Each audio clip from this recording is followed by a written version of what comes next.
Hola, què tal? I molt benvinguts a una nova edició Els Laics Parlen de l'Evangeli. Avui comentarem aquest Evangeli de dissabte, del dissabte 22 de durant l'any.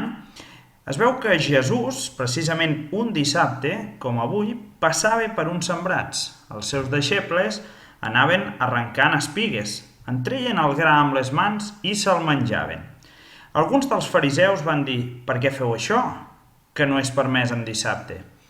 Jesús els respongué: «No heu llegit què va fer David quan va tenir gana ell i els qui anaven amb ell? Va entrar al temple de Déu, va menjar els pans d'ofrena que únicament poden menjar els sacerdots i en donar també als seus acompanyants. I els deia: el fill de l'home és senyor del dissabte».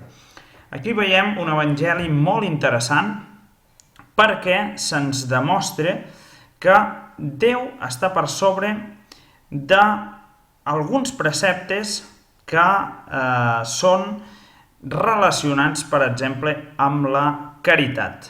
En aquest cas, els deixebles tenien gana i menjaven, d'acord? Tenien gana, com va fer David quan va tenir gana ell i els que anaven amb ell. Van entrar al temple de Déu i van menjar els pans d'ofrena. Per què? Perquè la caritat està per sobre moltes vegades d'una llei. Un cas concret, la caritat, la comprensió de les persones, és aquesta misericòrdia sempre de Déu amb les persones. I per tant, aquesta misericòrdia ens ha d'ensenyar, i ens recorda també l'Evangeli, que a vegades nosaltres veiem la palla dels defectes d'una altra persona i no veiem la biga que tenim a l'ull. És a dir, nosaltres som molt crítics amb altra gent i no ens recordem que nosaltres també tenim certs defectes. I en aquest cas, Jesús ja va advertir moltes vegades als fariseus que es fixaven molt en donar càrregues a la gent, però que ells no complien el que deia la llei. I per tant, Jesús sempre posa les coses al seu lloc.